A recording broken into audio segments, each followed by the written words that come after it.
Assalamualaikum warahmatullahi wabarakatuh. Perkenalkan, nama saya Ancendra. Saya merupakan salah satu dosen tetap pada perguruan tinggi swasta yang berada di Kabupaten Bulukumba, yaitu Institut Teknologi dan Bisnis Bidang Nyata. Saya menjadi dosen di perguruan tinggi ini sejak tahun 2017. Selain itu, saya juga menjabat sebagai ketua program studi pada program studi sistem komputer, dan saya juga mengampu beberapa mata kuliah, antara lain mata kuliah arsitektur dan organisasi komputer, mata kuliah sistem informasi berbasis internet, kemudian mata kuliah sistem operasi, pengolahan grafis, dan mobile and wireless networking. Pada kesempatan ini, saya akan menjelaskan salah satu mata kuliah saya yang saya ampu pada semester ganjil ini, yaitu mata kuliah arsitektur dan organisasi komputer. Mata kuliah ini merupakan salah satu mata kuliah wajib yang diprogram oleh mahasiswa di semester 3, dan ada pun jumlah SKS untuk mata kuliah ini yaitu berjumlah 3 SKS. Kemudian untuk capaian pembelajaran pada mata kuliah ini, yaitu mahasiswa diharapkan mampu memahami konsep arsitektur dan organisasi komputer serta evolusi dan kinerja komputer. Yang kedua, mahasiswa diharapkan mampu menganalisis dan mengembangkan sistem serta prosedur yang berkaitan dengan arsitektur dan organisasi komputer. Kemudian yang ketiga, mahasiswa diharapkan mampu menerapkan konsep-konsep yang berkaitan dengan arsitektur dan organisasi komputer serta memanfaatkannya untuk menunjang sistem kerja aplikasi komputer. Dan yang keempat, mahasiswa diharapkan mampu memberikan rekomendasi yang berkaitan dengan sistem komputer dan organisasi komputer yang lebih efisien dan efektif. Selanjutnya, berikut ini adalah deskripsi singkat daripada mata kuliah arsitektur dan organisasi komputer, yaitu mata kuliah ini membahas tentang konsep dasar cara kerja komputer dan fungsi dari setiap komponen pembentuk komputer, eksekusi suatu instruksi, arsitektur dan organisasi, serta fungsi setiap komponen yang membentuk komputer. Selain itu, mata kuliah ini juga membahas mengenai sistem komputer modern ditinjau dari struktur, fungsi, dan interkoneksi komponen-komponen utama komputer, yaitu prosesor, memori, perangkat input output, dan sistem bus. Adapun bahan kajian daripada mata kuliah ini yaitu yang pertama, karakteristik arsitektur komputer, fungsi dan struktur arsitektur dan organisasi komputer. Yang kedua, elemen-elemen pendukung CPU dalam proses pengolahan data yang dilakukan oleh CPU. Yang ketiga, pengolahan aritmetik integer. Yang keempat, prinsip kerja CPU dan proses pengolahan CPU. Yang kelima, sistem input output pada sistem komputer. Yang keenam, sistem bus. Yang ketujuh, pemrosesan dengan planning serta pengolahan sederhana menggunakan teknik rekomen. Yang kedelapan yaitu set instruksi pada arsitektur komputer. Yang kesembilan adalah arsitektur memori dari sistem komputer. Kemudian untuk selanjutnya ada pun sistem pembelajaran yang saya terapkan pada mata kuliah arsitektur dan organisasi komputer ini, yaitu dengan menggunakan sistem tatap muka langsung atau luring. Selain itu saya juga menggunakan LMS yang telah disediakan oleh perguruan tinggi, yaitu sistem pembelajaran daring atau SPADA, dengan jumlah pertemuan sebanyak 16 pertemuan. Kemudian SPADA ini juga sangat bermanfaat karena semua materi perkuliahan bisa diakses di SPADA sehingga memudahkan mahasiswa untuk mengaksesnya. Selain itu, saya juga menggunakan sosial media lain untuk berkomunikasi dengan mahasiswa.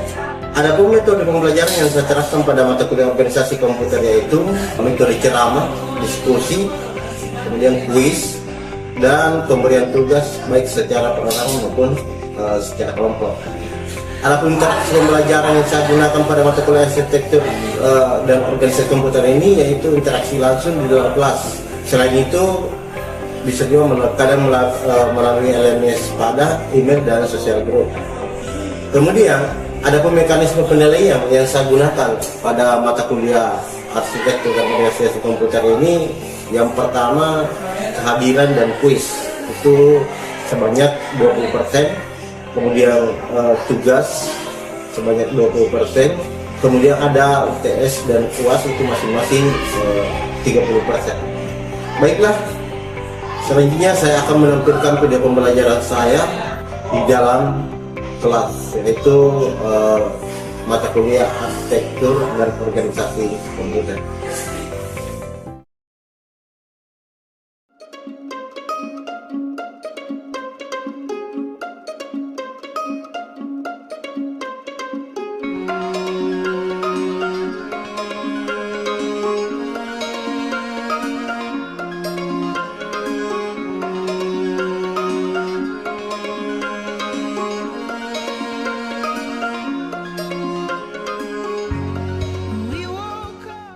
Assalamualaikum warahmatullahi wabarakatuh.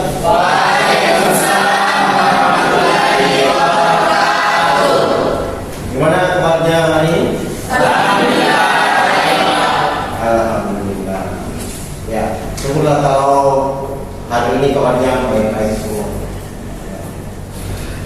Sebelum kita lanjut ke materi pembelajaran, ya, maksudnya kita berdoa dulu, ya. Doa selesai. Baik, sebelum kita lanjut, saya mau absen dulu, ya. Ketika ada berapa orang yang tidak hadir? 3 orang, Pak. Oh, 3 orang. Ada apa di 3 orang ini? 2 izin, 1 sakit, Pak. Oh iya, 2 izin, 1 Sakit. Sebelum kita lanjut, masih ada yang ingat materi kita di pertemuan lalu? Masih ingat? Pertemuan lalu terkait masalah instruksi? Ada masih ingat? Saya Pak. Silakan.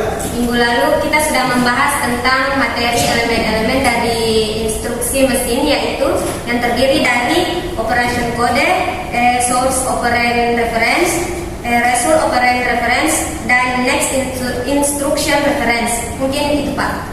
Ya, baik. Jadi pada pertemuan lalu kita sudah membahas tentang masalah elemen-elemen instruksi yang seperti yang sudah disebutkan oleh teman tadi. Untuk materi hari ini kita akan membahas masalah memori. Ya, jadi memori yang akan kita bahas di sini adalah memori komputer. Ya, karena banyak jenis memori. Jadi yang kita bahas adalah memori komputer. Nah, sedangkan untuk sub CMPK yang akan kita capai untuk pembelajaran memori ini adalah diharapkan mahasiswa mampu memahami arsitektur memori dari sistem komputer, baik itu memori utama maupun sistem memori pendukung seperti cache memori dan virtual memory. Itulah yang akan kita capai terkait masalah daripada memori. Nah, sekarang lanjut. Ada tentang apa itu memori? Saya, Pak. Ya, silakan. Baik, jadi memori itu adalah bagian dari komputer yang menyimpan program-program dan data-data, Pak. Ya, bagian-bagian dari pada komputer yang menyimpan data. Ada yang lain untuk bisa memberikan definisi memori? Saya, Ya, silakan Yuni. Memori adalah perangkat penyimpanan sementara pada komputer yang digunakan untuk menyimpan data dan instruksi yang sedang diproses oleh prosesor. Mungkin itu saja. Ya, baik. Jadi bagus semua jawabannya. Jadi memori itu merupakan ya, tempat menyimpan data-data komputer ataupun program-program daripada komputer, baik secara permanen ataupun sementara. Jadi tempat menyimpan data baik secara sementara ataupun secara permanen. Karena memori memang ada dua, ada yang dipakai untuk menyimpan data sementara dan ada juga untuk menyimpan data secara permanen. Kemudian memori itu sering juga diistilahkan sebagai storage, ya, karena memorinya sebagai tempat penyimpanan. Baik, lanjut. Jenis-jenis daripada memori itu ada dua. Ada yang tahu? Ya, silakan. Baik, untuk jenis memori yang pertama ada yang namanya memori internal, yaitu jenis memori yang diakses langsung oleh prosesor. Sedangkan jenis kedua yaitu memori eksternal, yaitu jenis memori yang diakses prosesor melalui perangkat input output. Baik, seperti itu. Ya, baik. Nah, jadi memori itu ada dua jenis. Ya, ada memori internal dan ada memori eksternal. Kalau memori internal itu, ya, memori internal itu adalah memori yang diakses langsung oleh prosesor. Sedangkan memori eksternal itu adalah memori yang diakses yang diakses oleh prosesor melalui piranti input output. Nah, sekarang ada yang bisa memberikan contoh daripada memori eksternal? Ya, silakan. Menurut saya Pak, contoh memori eksternal itu seperti hard disk, SSD, flash disk dan sebagainya Pak. Kalau untuk memori internal, ada yang bisa memberikan contoh memori internal? Silakan. Iya. Pak, kalau untuk memori internal ada RAM dan ROM Pak. Ya, baik.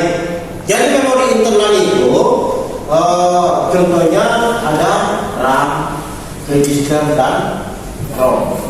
Ya. Ada tahu di mana letak perbedaan daripada RAM dengan ROM? Saya Pak, Ya, silakan. perbedaan antara RAM dan ROM. RAM itu singkatan dari random access memory dan ROM itu read only memory.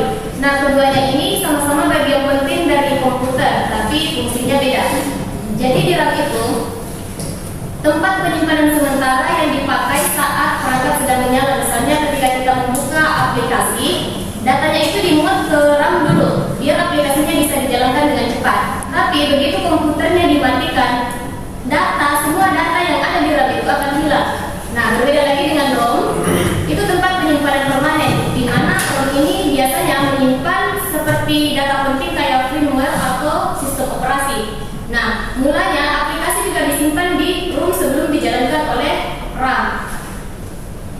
Tapi untuk bisa dijalankan aplikasi ini harus dipindahkan dulu ke RAM. Makanya kenapa ROM itu hanya bisa menyimpan saja aplikasi, karena dari segi namanya dia tidak bisa menulis dan mengolah data, dia hanya bisa membaca aplikasi saja. Mungkin seperti itu Pak. Jadi ROM itu dari singkatannya saja, dikatakannya itu adalah read only memory. Jadi ROM itu hanya diperkirakan hanya bisanya untuk membaca doang. Ya. Dia tidak bisa menulis, hanya bisa membaca saja data-data atau instruksi daripada komputer yang kita olah. Sedangkan RAM, ya, random access memory, disitulah tempat kita bekerja. Ya. Sehingga yang biasanya itu RAM akan lebih besar kapasitasnya dibanding dengan ROM. Ya. Karena memang RAM itu dipergunakan untuk mengolah semua instruksi ataupun mengolah semua data daripada proses yang sudah kita kerjakan di komputer. Itu ya. Nah, sekarang memori eksternal. Kalau memori eksternal ini dia itu merupakan memori yang diakses oleh prosesor melalui piranti input output, ya. Nah, contohnya ini adalah ada hard disk, apalagi flash disk. Nah, semua penyimpanan ini itu berkapasitas besar. Namun dalam hal prosesnya itu dia akan tentunya lambat dan sifat penyimpanannya itu adalah permanen, gitu. Ya. Nah, beda dengan yang internal tadi yang RAM. RAM itu memang dia mengolah semua data dengan cepat, tapi proses penyimpanannya itu hanya sebentar, gitu. Kalau untuk yang eksternal itu, ya hard disk, flash disk dan sebagainya, yang memang kapasitasnya itu besar, dipergunakan untuk menyimpan secara permanen. Nah, sekarang masuk ke sifat sel memori. Sifat sel memori itu ada 3. Yang pertama, sel memori memiliki 2 yaitu 0 dengan 1. 0 itu artinya low, sedangkan 1 artinya high. Nah, yang kedua, sel memori mempunyai kemampuan untuk ditulisi sedikitnya 1 kali. Ya. Jadi sel memori itu paling sedikit bisa dipakai untuk menulis yaitu sekali, ya, 1 kali saja. Sedangkan yang ketiga adalah sel memori mempunyai kemampuan untuk dibaca. Ya, gitu ya. Ya, oke. Selanjutnya kita masuk ke materi karakteristik memori. Ya. Karakteristik memori di sini, ya, itu dipecah-pecahkan atau dibagi menjadi berdasarkan beberapa bagian. Yang pertama berdasarkan lokasinya, yang ada CPU, ada internal, dan ada eksternal. Kemudian berdasarkan kapasitasnya, ada yang berukuran watt dan ada yang jumlah watt. Gitu. Kemudian berdasarkan satuan transfernya, berdasarkan satuan transfernya, memori itu dibagi menjadi 2. Ada yang transfer berdasarkan watt dan ada yang blok. Kemudian memori juga karakteristiknya berdasarkan metode akses. Jadi memori itu memiliki 4 metode akses. Yang pertama sequential access, yang kedua ada direct access, yang ketiga random access, yang keempat ada associative access. Kemudian berdasarkan kinerjanya, memori itu ada 3, ya, access time, kemudian ada cycle time, kemudian yang ketiga ada transfer rate. Nah, kemudian terkait masalah tipe fisik daripada memori itu sendiri, ya. Kalau tipe fisiknya itu ada 2, ada yang semikonduktor dan ada yang magnetik. Dan yang terakhir itu adalah berdasarkan karakteristik fisiknya. Jadi berdasarkan karakteristik fisik daripada memori itu, ada yang volatile dan ada yang non volatile.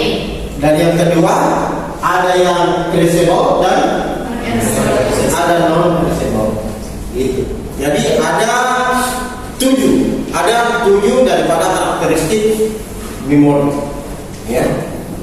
Ada yang bertanyakan terkait masalah karakteristik memori? Pak, bisa dijelaskan poin nomor 4 tentang satuan transfer. Di situ ada word dan block. Itu maksudnya apa, Pak? Baik, terima kasih. Bagus sekali pertanyaannya. Jadi kembali saya jelaskan bahwasanya untuk satuan transfer dalam satuan memori itu, ya, sebenarnya ada 4. Ada yang pertama B, kemudian ada byte, kemudian ada word dan block. Nah, bit itu biasanya ukurannya itu 1 dan 0 dengan 1, ya. Kemudian byte itu biasanya itu dalam ukuran yang kecil, jadi transfer data dalam ukuran kecil, misalnya 8 bit, 16 bit, 32 bit. Sedangkan ukuran word itu adalah satuan transfer data dalam bentuk bit dalam satu operasi, ya, dalam satu waktu operasi yang dilakukan oleh memori. Gitu. Jadi word itu satuan transfer data daripada memori dalam satuan atau dalam satu operasi. Ya. Biasanya itu besarannya itu ada 8 bit, kemudian 32 bit, 64 bit, dan seterusnya. Sedangkan ukuran block, ya, ukuran block itu satuan transfer dalam kapasitas besar dan biasanya ini dilakukan di memori eksternal, ya, seperti hard disk. Jadi dia bukan lagi dalam satuan word, tapi dia dalam satuan block. Artinya transfer datanya itu 1 kali transfer itu membutuhkan transfer data yang lebih besar, dan itu biasanya terjadi di memori eksternal seperti hard disk. Kalau yang Word itu bit, byte dan Word itu biasanya hanya terjadi di memori utama saja, ya, seperti di memori utama. Oke, sampai di sini sudah paham? Ada lagi yang lain? Baik, saya Pak. Ya, silakan Ustaz. Metode akses, apa yang dimaksud dengan sequential access dan associative access? Ya, jadi untuk metode akses daripada memori itu, ya, metode akses daripada memori itu ada 4. Ada yang bisa jawab? Ada yang bisa jawab pertanyaan itu? Saya Pak. Sabar, silakan. Baik, untuk sequential access ini yaitu metode akses data yang diakses berurutan dari data tersebut dicari hingga data tersebut ditemukan. Perumpamannya seperti kalau kita mencari nama di absen kelas, kita harus mencari nama yang ingin dituju satu-satu. Terus kalau associative access itu metode akses data yang dicari berdasarkan kunci. Umpamanya kalau kita ingin mencari kontak di HP, umpamanya ada yang ingin mencari kontak di HP, tinggal klik pencarian terus kita masukkan kata kunci namanya. Mungkin seperti itu, Pak. Ya, baik. Ya, bagus sekali. Ya, jadi metode akses daripada memori itu ada 4. Yang pertama ada sequential access. Sequential access itu adalah metode, salah satu metode akses daripada memori yang cara aksesnya itu secara berurutan. Ya. Jadi dia akan mengakses data itu secara berurutan. Jadi kalau misalnya kalau ada 10 alamat, maka dia akan cari semua alamat itu sampai ketemu datanya. Ya. Tapi secara berurutan. Jadi kalau misalnya data yang mau diakses itu ada di alamat ke-7, ya, maka dia tetap akan cari alamat 1, 2, 3, 4 sampai ketemu di 7 baru diakses. Sehingga sequential access ini termasuk satu metode akses yang agak lambat prosesnya. Ya. Kemudian untuk yang metode direct access, ya, memori itu mengakses data langsung ke alamat yang dituju. Ya. Itu kalau direct access, langsung mengakses datanya pada alamat atau alamat sel memori yang akan dituju. Kalau untuk random access, itu dia akan lebih cepat, ya, karena dia bisa mengakses data dari mana saja, ya, secara acak. Dia mengakses data itu secara acak, tidak menentu harus berdasarkan alamat benda. Dan yang keempat ada asosiatif. Nah, asosiatif ini dia akan mengakses data berdasarkan kontennya atau isi datanya.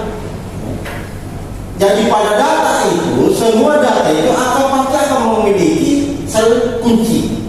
Ya. Nah, sel kunci inilah yang akan diakses oleh memori, sehingga untuk mengaksesnya itu cepat. Ya. Dia tidak akan mengakses lokasi atau alamat yang kosong, ya, tanpa melalui itu, karena dia akan mencari di mana konten itu berada. Sehingga aksesnya itu lebih cepat, gitu ya. Jadi ada 4 metode akses daripada memori. Baik, apa masih ada yang mau bertanya? Saya Pak. Ya, silakan. Terkait materi karakteristik memori, di situ ada di poin terakhir karakteristik fisik. Nah, di situ ada 2, yaitu volatile dan non volatile. Dan yang kedua itu erasable dan non erasable. Mungkin bisa dijelaskan itu, Pak? Ya, baik. Ada yang bisa jawab pertanyaan teman-teman? Saya Pak. Ya, silakan saudari. Jadi begini, untuk volatile dan non volatile. Volatile itu artinya data akan hilang saat perangkat dimatikan. Jadi memori jenis ini butuh yang namanya aliran listrik untuk menyimpan data. Kalau listrik atau komputer semua datanya akan hilang. Contohnya adalah RAM, Random Access Memory. Analoginya begini, ibaratnya seperti tulisan di papan tulis, gampang ditulis dan gampang dihapus. Nah, untuk non-volatile itu artinya data tetap tersimpan meskipun perangkat dimatikan, tidak butuh listrik, aliran listrik secara terus-menerus untuk menjaga data. Data akan tetap ada sampai ketika kita menghapusnya. Nah, analoginya adalah seperti tulisan di buku akan tetap ada sampai kita hapus sendiri. Mungkin seperti itu, Pak. Iya, baik, bagus sekali jawabannya. Jadi kalau volatile itu sudah jelas sekali bahwasanya perangkat volatile ini itu dia akan aktif, akan melakukan membaca dan menulis itu pada saat dialiri listrik. Jadi dia nanti aktif ketika ada aliran listrik, dan begitu dimatikan maka semua data yang disimpannya itu akan hilang. Nah, seperti RAM itu dikatakan media penyimpanan sementara karena hanya sementara. Ketika listrik padam atau mati, tidak dialiri lagi listrik, maka semua yang disimpan itu akan hilang. Itulah volatile. Tapi kalau non volatile itu contohnya di hard disk. Di hard disk itu walaupun sudah mati laptopnya atau komputernya, maka data yang sudah disimpan tadi tetap tidak akan tersimpan secara permanen karena dia sifatnya non volatile. Dia bisa menyimpan secara permanen tanpa aliran listrik. Itu yang membedakan antara volatile dan non volatile. Kemudian untuk karakteristik fisik yang erasable, bahwasanya erasable dan non erasable, ya, bisa membaca dan tidak bisa membaca, gitu, ya. Atau menghapus dan tidak bisa dihapus. Jadi karakteristiknya ada yang bisa dihapus dan tidak bisa dihapus. Ya, saya bisa jelaskan. Ya, Pak. Ya, silakan saudara. Baik, kalau karakteristik fisik memori yang erasable itu yaitu memori yang dapat ditulis dan dapat dihapus. Contohnya itu seperti USB flash drive atau flash disk, SSD, hard disk. Sedangkan yang non erasable itu hanya bisa ditulis satu kali. Contohnya itu seperti ROM. Ya, baik. Jadi yang erasable dan non erasable, ada yang bisa ditulis berulang-ulang dan ada yang bisa ditulis hanya sekali. Contohnya kalau yang berulang-ulang tadi itu ada hard disk ya. Hard disk itu bisa ditulis berulang-ulang, sudah ditulis dihapus lagi, kemudian disimpan lagi, gitu. Jadi itu prosesnya. Sehingga dikatakan bahwasanya dia non erasable. Apa? Ya, erasable. Ya. Kalau non erasable itu, ya ada ROM. Ya. ROM itu hanya sekali tulis. Walaupun sekarang sudah dikembangkan ada yang namanya EPROM, ya, gitu. Tapi kalau ROM itu hanya sekali, read only memory. Gitu ya. Oke, sampai di sini sudah paham terkait masalah karakteristik memori, atau ada lagi yang masih ada yang mau ditanyakan? Saya, Ya, silakan. baik, saya ingin bertanya di karakteristik memori yang ada di lokasi. Itu ada CPU. Bisa dijelaskan contoh memori yang ada pada CPU? Ya. Jadi di sini karakteristiknya, ya, untuk memori itu ada yang namanya berdasarkan lokasinya. Berdasarkan lokasinya, memori ada di dalam CPU. Ada yang bisa dijelaskan? Silakan, Tessa. Menurut saya Pak, contoh memori yang ada di CPU itu yang pertama ada register. Register itu unik penyimpanan sangat kecil yang ada dalam CPU untuk penyimpanan yang dapat mengakses dengan sangat cepat. Yang kedua itu ada ALU atau Arithmetic Logic Unit yang biasanya itu berfungsi untuk menjalankan logika kayak aritmetika, penjumlahan atau pengurangan. Dan yang ketiga itu ada control unit yang mengendalikan memori yang ada di CPU. Kira-kira begitu. Iya, baik. Ya. Jadi yang ada di dalam CPU itu tadi sudah dijelaskan teman-temannya, ada yang namanya register, ada yang namanya ALU dan CPU. Dan ketiga komponen ini jelas fungsinya dalam CPU.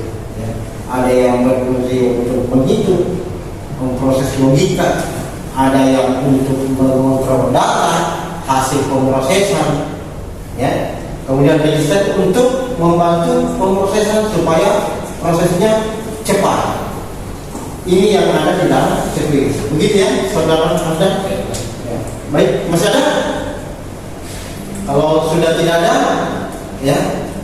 Sebelum kita akhiri dari materi ini, ada yang mau memberikan saran? Silakan Tisha. Mungkin sedikit saran Pak untuk kedepannya mungkin bisa diberikan sebuah contoh praktis atau simulasi kecil supaya bisa terbayang penerapannya secara langsung. Tapi untuk materi yang sudah dijelaskan ini sudah sangat membuka wawasan. Mungkin itu saja dari saya Pak. Bagus sekali sarannya. Soalnya nanti pertemuan berikutnya kita akan coba melakukan simulasi terkait masalah materi-materi yang sudah kita paham.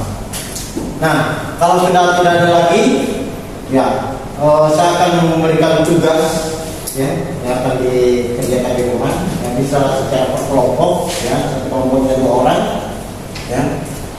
Tugasnya itu mengelompokkan memori, ya memori utama, mencatat semua jenis-jenis memori utama, memberikan kelebihan dan kekurangannya untuk masing-masing jenis memori. Itu bisa diumpul salam di minggu depan, ya. Baik, ya. Saya kira cukup hari ini, ya. Terima kasih atas atensinya, terima kasih atas perhatiannya semua. Akhiri pertemuan kita hari ini dengan ucapan Assalamualaikum warahmatullahi wabarakatuh.